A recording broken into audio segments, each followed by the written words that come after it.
Hi, welcome to Srajan India. Today is 23rd of December 2019. Let us have a brief on the today's newspaper, The Hindu. Mixed response to land rights plan in Assam. Assam में एक land right का new program forward कर रहे हैं. इसमें indigenous people के लिए कुछ राइट्स, वहाँ की लैंड रिजर्व रहेंगी. Will have a look on this article. President Ashraf Ghani wins a slim majority on track of for second term. Ashraf Ghani है, ये इनक्यूम्बेंट प्रेसिडेंट थे अफगानिस्तान के, ये अब सेकेंड टर्म इलेक्शंस जीत गए हैं. Pan India NRC never on the table, says Prime Minister. Prime Minister had a rally in Ramlila Maidan yesterday and he has said that national wide pan India national register of citizenship was not on plan. Then railway unveils new signaling system. Railway, Indian railway ने जो trains movement होता है, इनका आपस में coordination होता है, उसके लिए सिग्नलिंग की ज़रूरत होती है, तो इसको इन्होंने अपग्रेड किया है. 2020 में ट्रायल बेसिस में वर्क करने लगेगा. Food inflation spike transient. RBI governor Shashi Kanta Das RBI governor हैं. इन्होंने एक इंटरव्यू में अभी कहा है कि जो फूड इन्फ्लेशन है, फूड मीन्स खाने पीने का सामान, इन्फ्लेशन मीन्स उसकी कॉस्ट में एस्केलेशन हो रहा है, प्राइस बढ़ रही है, वो ट्रांजिएंट है, means it is temporary, it will set back to the normal level in a short span of time. Then Jharkhand verdict today. Jharkhand में स्टेट असेंबली इलेक्शंस के रिजल्ट्स आ जा रहे हैं. So this is about page 1. Page 2 there is news related to protest. Then page 3 there is again there is no news regarding to our requirement. Then page number 5, page number 6, page number 7. All right, look at this news item. Hunar Haat. What do you mean by Hunar Haat? Inaugurated by Koshyari and Naqvi. Maharashtra Governor Bhagat Singh Koshyari and union minister Mukhtar Abbas Naqvi ने हुनर हाट को अभी inaugurate किया है. हुनर हाट एक platform है made available by the union minority affairs ministry to promote work of artists and craftsman from minority communities. जो minority communities के artist and craftsman होते हैं, इनके वर्क को प्रमोट करने के लिए एक हुनर हाट स्कीम है गवर्नमेंट की. देन प्लास्टिक पॉल्यूशन महाराष्ट्र के बीचेस में बहुत ज़्यादा है. So this covers page number. Next is page number 8. Page number 8, look at this article. Curry leaf, neem curry leaf in Andhra Pradesh gear up to produce oil. Andhra Pradesh में ये जो करी का प्रोडक्शन है, ये सरप्लस हो गया है, तो वहाँ के जो फार्मर्स हैं वो इस करी लीफ के डिफरेंट प्रोडक्ट्स को मैन्युफैक्चर करने का प्लान कर रहे हैं for herbal medicines and for other usages. They are also planning to make curry leaf oil extract करके. This is related to horticulture products. Then this is a very heart warming news bulletin for the visually challenged. ये एक person है, G Ravi. He is the brain behind this initiative. He is a teacher of the government high school. ये क्या करते हैं, ये सुबह 8 बजे रोज़ 40 मिनट का ऑडियो क्लिप अपने मोबाइल फ़ोन में रिकॉर्ड करते हैं और जो विजुअली चैलेंज्ड पर्सन है उनको ये फॉरवर्ड करते हैं. The idea is to make these people well aware of the news items, news bulletins. Then page number 9, railway unveils new signaling system. Project will be tested on 4 of the busiest routes. The railways will roll out its new signaling system from April 20 onwards. It is expected to make train travel faster, safer. So ये 4 sections में होगा. 640 kilometre long sections हैं. Renigunta Yerraguntla section of the South Central Railways, the Vijayanagaram Palasa section of East Coast Railways, the Jhansi Bina on North Central Railways and the Nagpur Badnera on central railways. अब इसमें क्या होगा, इसमें modern technologies use होंगी. For example automatic train protection system that helps in adhering to permissible speed limits without driver's intervention and the 4G based mobile train radio communication। जैसे आपका air traffic control में होता है ना, एक centralised monitoring होती है जो सारे एयरप्लेन्स को उनके मूवमेंट को डिटेक्ट करता है और कोऑर्डिनेट करता है। तो similar type of system is being planned for Railways. इससे क्या होगा, जो रेलवेज़ का जो मूवमेंट होता है उसमें डिले नहीं होगा, स्पीड अप होगा, एफिशिएंसी इंक्रीज़ होगी, और ट्रेन अगर एक दूसरे से कोऑर्डिनेटेड होंगी तो ट्रेन एक्सीडेंट्स होने के चांसेस भी बहुत कम हो जाएंगे। This is another news article, officer training academy in Gaya to shut down. Gaya कहाँ पर है? Gaya is in Bihar. Officer training academy एक IMA देहरादून में भी है और एक चेन्नई में भी है। The reason for shutting down this academy in Gaya is कि ये अंडर यूटिलाइज थी because the intake has increase through the other scheme. जैसे जो टेक्निकल एंट्री स्कीम होती है उससे आर्मी में ऑफिसर्स का एंट्री इस स्कीम के थ्रू हो रहा है, तो इस गया फैसिलिटी को हम प्रॉपर यूटिलाइज नहीं कर पा रहे थे। बट शटिंग डाउन का मतलब ये नहीं है कि दिस सेंटर, दिस गया place would get shut down completely. Instead of training ये जो होगा ये अब Sikh light infantry regimental centre यहाँ पे रीलोकेट हो जाएगा। देन अरुणाचल एक हिली एरिया है, टरेन है, यहाँ पर हार्ड एंड सॉफ्ट का एक नया कॉन्सेप्ट आया है। हार्ड मतलब स्कूल्स में जो डिफ़िकल्ट टरेन में स्कूल्स होते हैं ना, वहाँ पे जो टीचर्स हैं वो अपनी पोस्टिंग्स नहीं चाहते हैं। सो इसलिए जो डिफ़िकल्ट स्कूल्स हैं जो हायर एलिवेशन पे है, हायर एल्टीट्यूड पे है, वहाँ पे student to teacher ratio skewed है। सो गवर्नमेंट ने अभी एक ये प्लान किया है कि वो सारे स्कूल्स को hard schools and soft schools और मीडियम इन 3 कैटेगरी में रखेंगे। जितने भी न्यू रिक्रूट्स होंगे, टीचर्स होंगे, उनको मैंडेटरी कर देंगे for some time they have to serve in hard postings. Then what is the meaning of contraband? Tell what is the meaning of contraband? Smuggling को कॉन्ट्राबैंड बोलते हैं। Then let us come to the editorial. आज का जो editorial है इसमें जो ये फर्स्ट सेक्शन है, this is about undoing harms. ये सिटीजनशिप अमेंडमेंट एक्ट और इसके बाद होने वाले प्रोटेस्ट और फिर जो NRC से रिलेटेड एप्रीहेंशंस हैं इसके बारे में इन्होंने बात किया है कि government should come forward and dispel all the fears. At the same time they have warned that this social fabric should not be damaged, secular credentials of India should not be damaged. They've also talked about the Sri Lankan refugees, illegal migrants. Then significant reversal का मतलब होता है पलटना। Then NCLAT national company law appellate tribunal ने reverse कर दिया है, removal of mister Mistry is a setback to Tata Sons. अब ये जो टाटा सन्स है ना, इसके 81% जो शेयर्स हैं वो है टाटा ग्रुप के पास, और जो 18% शेयर्स हैं वो शाहपुरजी पॉलनजी ग्रुप के पास में है। और शाहपुरजी पॉलनजी ग्रुप से ही आते थे साइरस मिस्त्री जो 2016 तक टाटा सन्स के हेड थे। 2016 में साइरस मिस्त्री को टाटा ग्रुप के हेड से हटा दिया गया था। तो साइरस मिस्त्री ने इसका कंप्लेन किया NCLT में, नेशनल कंपनी लॉ ट्रिब्यूनल ने। NCLT ने इसको रीड किया और ये डिसीज़न दिया कि जो साइरस मिस्त्री का रिमूवल है वो रॉन्ग है। NCLT ने 4 वीक्स का टाइम दिया है for reinstating Cyrus Mistry as the head of Tata groups. But अब टाटा ग्रुप जो है वो इसको अपील करेगा NCLT डिसीज़न को, national company law appellate tribunal में अपील होगा। इसका फर्दर आप सुप्रीम कोर्ट में भी अपील कर सकते हैं। बट ये जो पूरा है, Tata group is one of the most reputed group in our country. ये this group is known for its ethics and transparency and fair dealing. So ये जो पूरा एंटायर एपिसोड हुआ है इसने इस पर काफ़ी क्वेश्चंस उठा दिए हैं।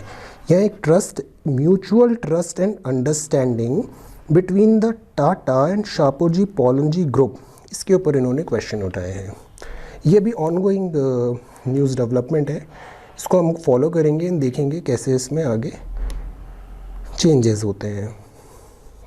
The next is, this is a very important article, ironing out the wrinkles in trade disputes adjudication. अब वर्ल्ड ट्रेड ऑर्गेनाइजेशन एक बॉडी है, इंटर गवर्नमेंटल बॉडी है, ये आई थी 1995 में। इससे पहले general agreement on trade and disputes था, GATT था। Then general agreement on tariff and trade था। अब क्या हुआ, 1995 में वर्ल्ड ट्रेड ऑर्गेनाइजेशन है। WTO के दो काम होते हैं, एक तो जितना भी वर्ल्ड का ग्लोबल ट्रेड है उसके प्रोविजंस सेट करना, उसको फैसिलिटेट करना, उसको स्मूदन आउट करना, जो डिफरेंट कंट्रीज़ हैं इनको आपस में ट्रेड डील्स को साइन करवाना, मतलब act as a facilitator, encourage करना वर्ल्ड ट्रेड को। दूसरा जो इसका थिंग है वो है एपेलेट काम। एपेलेट मतलब जो भी इश्यूज़ हैं उनको रिजॉल्व करना। ओके, सो इधर इन्होंने ये बताया है कि with the retirement of two of the remaining three members of the WTO appellate body on December 10 and a veto by the United States on fresh appointment, तो इससे क्या हुआ, जो appellate body है वो काइंड ऑफ डिसफंक्शनल हो गई है, अभी ये वर्क नहीं कर रही है। बट इस आर्टिकल में फिर इसे डिफेंड किया है और ये बताया है कि इसके रियल रिपरकशंस नहीं होंगे। उसके रीजंस हैं कि जो अगर डिस्प्यूट सेटलमेंट सिस्टम है वो हम वापस फॉल बैक कर जाएंगे गैट पे, general agreement on tariff and trade. इससे जो रियल वर्ल्ड ट्रेड ऑर्डर में कोई ज़्यादा रिमार्केबल इफेक्ट नहीं आएगा। सेकंड, इन्होंने बताया है कि जो WTO के रूल्स होते हैं वो सेल्फ एनफोर्सिंग होता है, तो एपेलेट बॉडी का वैसे भी कोई बहुत ज़्यादा काम नहीं था। थर्ड, इन्होंने बताया है कि over the period of time सारे जो स्टेट्स हैं WTO मेंबर्स हैं इन्होंने ऑल्टरनेटिव स्ट्रेटजीज डेवलप कर ली है to overcome difficulty arising out of the absence of a functioning appellate body. So although WTO का ये जो दूसरा फंक्शन था एपेलेट फंक्शन, ये डिसफंक्शनल हो भी गया है, तब भी रियल ट्रेड ऑर्डर में कोई डिफरेंसेस, कोई चेंजेस, कोई इफेक्ट्स नहीं होने वाले हैं। अब एपेलेट बॉडी 1995 में सेफ्टी वॉल्व की तरह हुई थी, रिवर्स कंसेंसस, पॉजिटिव कंसेंसस की इन्होंने बात किया था। अभी हम वापस रिटर्न टू GATT हो जाएगा। देन ट्रेड रेमेडी मेजर्स के बारे में बात किया है इन्होंने। This is an excellent article, I would suggest you to read this entire article word by word. Then alternative pathways में इन्होंने बात किया है कि जैसे सेवरल ब्लॉक्स बन गए हैं, रीजनल ब्लॉक्स बन गए हैं, सो ओवरऑल WTO का जो रोल होता है वो डिक्लाइन पर है। WTO is not doing as well as it was supposed to do when it was formed. Then letters to the editor, this is a good section, we should read these letters to the editor. Sometimes we get a very good perspective and a very interesting points. Now exclusionary combo, hitting the streets, disruptive exercise. Then here they have mentioned people have indeed sneaked in through India's porous borders with countries like Bangladesh and Nepal. So that is why it is important to identify the illegal migrants. But at the same time, जैसे demonetization का function practice easily हुआ नहीं था, उसमें काफ़ी challenges आए थे। In the same way NRC और जो NPR है इसमें भी इश्यूज हो सकते हैं। So read these letters to the editors. In the next page, in the 11, page number 11, ये है AS पनीर सेल्वम, ये from the readers editor desk से आर्टिकल है। ये बहुत अच्छा आर्टिकल है। इसमें इन्होंने क्या बताया है, towards a non toxic news environment. News का मतलब होता है कि आपको एक्चुअल रिपोर्टिंग देना, जो ग्राउंड रियलिटी है, जो फैक्ट्स हैं उसको प्रेजेंट करना। But over the period of time हम ये देख रहे हैं कि जो न्यूज़ हैं वो बहुत बायस्ड हो गई हैं। हाफ ट्रुथ एक नया टर्म आ गया है, okay, half truth, post truth, okay. Then इस आर्टिकल में इन्होंने बात किया है कि why it is important to support free and fair journalism. इन्होंने एक और बात जो की है वो इन्होंने बात किया है कि हम डिजिटल मीडिया की तरफ बढ़ रहे हैं। इसमें Mario gratia, he is one of the finest news design experts in the world, इन्होंने कहा था it is a mobile first world for the audience. It's an opportune time to become more aggressive about monetizing content. It's time to stop romanticizing the print product. Give it its place, but not at the head of the mobile. It is not too late to become serious about the impact of audio. Start the podcast now. So जो print media है इसका presence कम हो रहा है, digital media increase हो रहा है. So all the news houses, media houses are moving towards digital content. But at the same time हमें digital content को ऑथेंटिकेटेड और रिलायबल बनाने की ज़रूरत है। एक टर्म भी यूज़ किया है, ट्रुथ सैंडविच। इसका मतलब क्या होता है? इसका मतलब होता है this means that a lie is sandwiched between the truth and a fact check as a means to confront disinformation. आप बहुत सारे फैक्ट्स दो और उसके बीच में एक लाई को सैंडविच करके सेल कर दो, that is truth sandwich. Okay, one more thing, abhi recently in digital media we keep on seeing many things like clickbaits, social media influencers, propaganda warfare, peer pressure, post truths, advertisement, blitzkrieg. I'll make a separate video on all these things would be discussed in that video. I'll try to explain what all these things and why it is very important to know about these things. Then mixed signals on NRC. Look at this article, data point. अभी NRC में क्या था, NPR NRC में एक discussion आया है social media में, सब जगह में, जनरल पब्लिक में, कि क्या क्या हमारे पास प्रूफ सर्टिफिकेट्स हैं। इसमें देखो कुछ जो हैं जैसे birth certificate, Aadhaar card, passport, bank account, voter ID and education certificate, इनका एक स्टेटस रिपोर्ट दिया है कि इनकी क्या प्रेजेंट स्टैंडिंग है। बर्थ सर्टिफिकेट 2000 में 56% ऑफ न्यू बॉर्न को ही रजिस्टर किया जा रहा था। 2017 आते आते केवल 15% अनरजिस्टर्ड है, मतलब 85% जो जन्म ले रहे हैं उनका बर्थ सर्टिफिकेट बन रहा है, 15% का अभी भी बर्थ सर्टिफिकेट नहीं बन रहा है। आधार कार्ड देश की 89.6% जनता के पास है, अभी भी 11.4% जनता के पास आधार कार्ड नहीं है। असम, मेघालय, नागालैंड, ये जो नॉर्थ ईस्ट का एरिया है ना, यहाँ पे आधार कवरेज बहुत कम है। देखो 17%, 29%, 57%। एक और बात है, Aadhaar is not a proof of citizenship.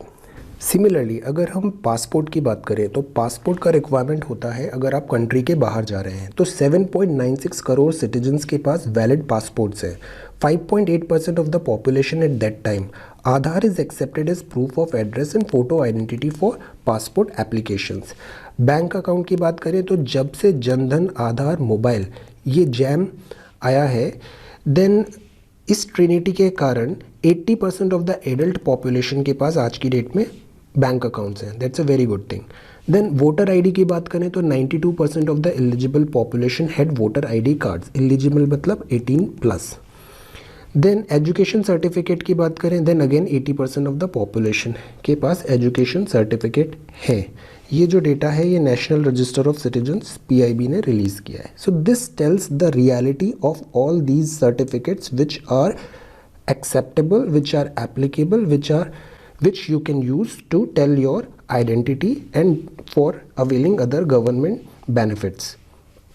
Now the next is page number 12. इसमें India Iran agrees to accelerate Chabahar port development. Chabahar port कहाँ पर है? चाबहार पोर्ट है हमारा towards Iran.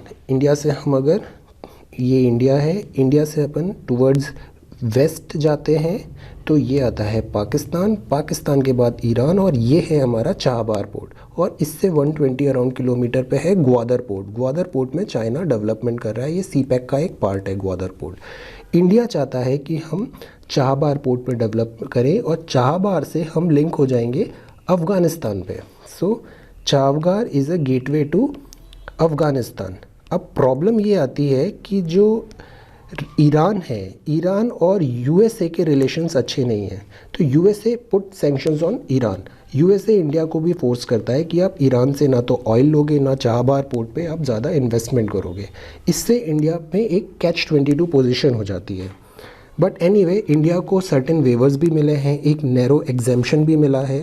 So again India is forward looking that they will keep on investing in Chabahar port and grow it for both India and Iran's favor. Then mixed response to Assam land plan. Assam land plan क्या है? ये एक legislation आएगा to protect the land rights of indigenous communities.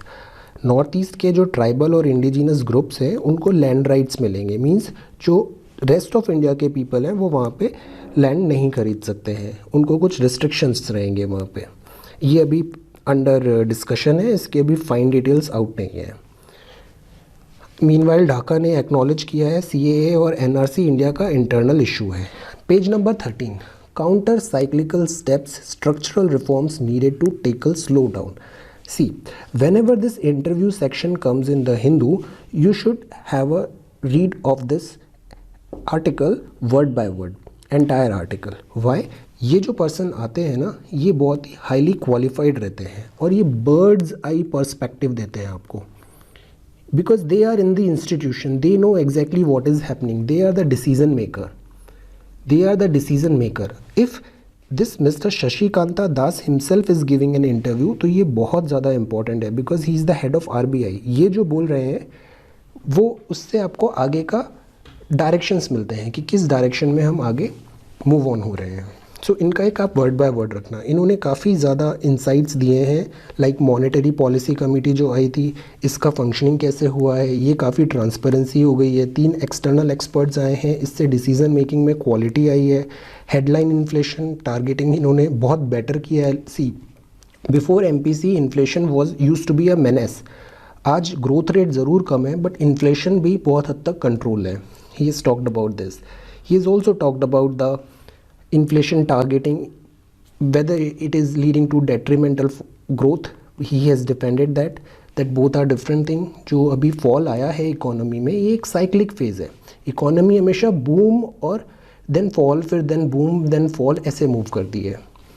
Then do you think the target should be core inflation rather than headline CPI? Know about these terms, headline CPI and core inflation. All right, read this interview word by word. Now the next is on page number 14, Ghani set for second term in Afghanistan. ये जो है ना, ये अशरफ घनी, ये अभी इनक्यूम्बेंट president थे अफ़गानिस्तान के। इन्होंने फिर से इलेक्शन जीता है और इनके राइवल अब्दुल्ला को इन्होंने डिफीट किया है प्रिलिमिनरी रिजल्ट्स में। अब ये जो इंडिया है ना, इंडिया की हमेशा पॉलिसी रही है, India wants a stable government in its neighbours, चाहे वो श्रीलंका हो, बांग्लादेश हो, नेपाल हो, अफ़गानिस्तान हो और इवन पाकिस्तान में भी। बिकॉज अगर स्टेबल डेमोक्रेटिक रेस्पॉन्सिबल गवर्नमेंट होती है किसी स्टेट में, तो it becomes easy to deal with it. अब हम अगर पाकिस्तान की बात करें तो पाकिस्तान के साथ हमारे ख़राब रिलेशंस होने का सबसे बड़ा जो रीज़न है वो ये है कि पाकिस्तान में 3 गवर्नमेंट्स एक्ट कर रही हैं। एक वहाँ की डेमोक्रेटिक इलेक्टेड गवर्नमेंट है जिसके mister Imran Khan prime minister हैं, दूसरी वहाँ पर है रिलीजियस लीडर की गवर्नमेंट होती है जो पैरेलल रन करती है, और जो तीसरा है वो है वहाँ की आर्मी। सो डेमोक्रेटिकली इलेक्टेड गवर्नमेंट है, रिलीजियस गवर्नमेंट है और एक आर्मी है, ये तीनों वहाँ पे पैरेलली ऑपरेट कर रही हैं। So it becomes very difficult to develop relation in such type of setup. So that is why we are appreciating that mister Ashraf Ghani has won the election with this ensures that there should be a stable government in Afghanistan. अब ये है north Korea. North Korea है Korean peninsula में, ये Korean peninsula में, ये नीचे south Korea है, ऊपर नॉर्थ कोरिया है। ये बॉर्डर शेयर करता है साउथ कोरिया से, चाइना से और इधर रशिया से भी करता है। अब ये जो नॉर्थ कोरिया है ये एक डिक्टेटरशिप है, यहाँ पे किम जोंग उन यहाँ के लीडर हैं। ये keep on testing missiles and nuclear works, जिसके कारण US इन पे सैंक्शंस डाल देता है। So this is all about that. Then US की बात करें तो मिस्टर ट्रम्प को इम्पीच कर दिया है। US में 2 हैं, एक है वहाँ पे सेनेट है, एक वहाँ पे लोअर हाउस है। लोअर हाउस में डेमोक्रेट्स का मेजॉरिटी है, उन्होंने ट्रम्प को इम्पीच किया है। Now it will move to senate जहाँ पे रिपब्लिकन की मेजॉरिटी है, 2/3 इनको वोट चाहिए for to complete the impeachment process, जो होना मुश्किल है। So this is about that. I have made a video on this Trump impeachment, have a look on that. Then Hong Kong जो है वो, Hong Kong is a part of China, 1 country 2 forms of government. Uyghur Muslims जो हैं, ये जो India है, India के ऊपर तिब्बत से रिलेटेड पास में जिनजियांग प्रोविंस है, वहाँ पे मुस्लिम पॉपुलेशन है। एंड चाइना जो क्या करता है, UN experts and activists say at least 1 million Uyghur and members of other large Muslim minority groups have been detained in camps. Detention camp में उनको रखा है in Xinjiang since 2017.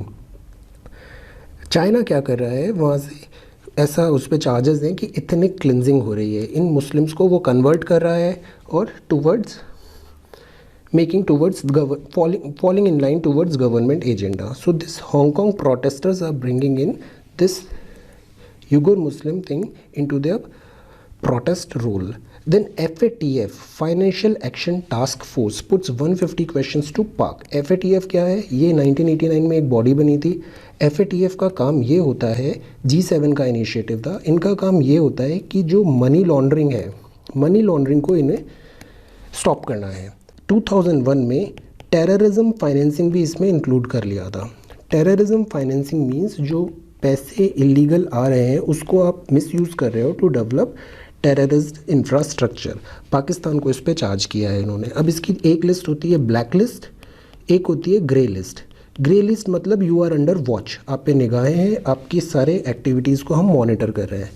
FATF जो होती है ये पीयर रिव्यू होता है इसमें, मतलब सारी कंट्रीज़ आपस में एक दूसरे से मिलके रिव्यू ले लेती हैं. तो इन्होंने कुछ 150 क्वेश्चंस दिए थे पाकिस्तान को और इनसे बोला था कि आप इस गाइडलाइंस को फॉलो करो, नहीं तो हम आपको ब्लैक लिस्ट में डाल देंगे. ब्लैक लिस्ट में डालेंगे मतलब आप पे सैंक्शंस लग जाएंगे, इकोनॉमिक सैंक्शंस लग जाएंगे. National pension system, know about this thing. 2004 के पहले एक पेंशन सिस्टम था, 2004 के बाद आया नेशनल पेंशन सिस्टम. ये कॉन्ट्रीब्यूटरी होता है, ये EEE होता है, मतलब एग्जेम्प्ट एग्जेम्प्ट एग्जेम्प्ट. आप इस पे पैसे डाल रहे हो तो आपको इनकम टैक्स में रिबेट मिलेगा, ATC. आपका पैसा ग्रो हो रहा है तो उसमें आपको वेवर मिलेंगे, एग्जेम्प्ट है. जब आप अपना पैसा विड्रॉ कर रहे हो तब भी आप पे टैक्स नहीं लगेगा. सो दिस इज़ EEE. नाउ इससे रिलेटेड इन्होंने दिया है, पहले ये केवल गवर्नमेंट एम्प्लॉयज़ के लिए होता था, अब इसमें 18 to 60 ईयर का कोई भी बंदा इसका मेंबर बन सकता है. One size does not fit all in life insurance. Then this is opening up language. ये जो है ना सत्ती खन्ना, इन्होंने बात किया है ट्रांसलेशन का. ट्रांसलेशन बहुत इंपॉर्टेंट होता है. वर्ड्स आर पावर, शब्दों में बहुत ताकत होती है. अब देखो ट्रांसलेशन इसलिए होता है कि कई बार अपन इंग्लिश टू हिंदी ट्रांसलेशन करते हैं तो ऑल्दो हम वर्ड टू वर्ड ट्रांसलेशन कर रहे हैं बट उसका मीनिंग ही चेंज हो जाता है, बिकॉज हर लैंग्वेज की एक अपनी लैंग्वेज होती है, कल्चर होता है. फॉर एग्जाम्पल आप में इंग्लिश में if I say how are you, right, Hindi में ये हो सकता है तुम कैसे हो, तू कैसा है, आप कैसे हो. सी द टोन चेंज हो गया ना. So that is why translation is very important. Then jaggery the lung of clinger, the quick guide to naughty और नाइस पेरेंटिंग बहुत इंपॉर्टेंट होती है और नाइस होना भी बहुत ज़रूरी है. Then education plus, then this is again an advertisement. India ने वेस्ट इंडीज़ को हराया है, सीरीज़ जीत लिया है. देन दिस इज़ लिवरपूल फिर से चैम्पियन बन गई है. So this is about today's newspaper. Thank you so much for watching this video. Take care.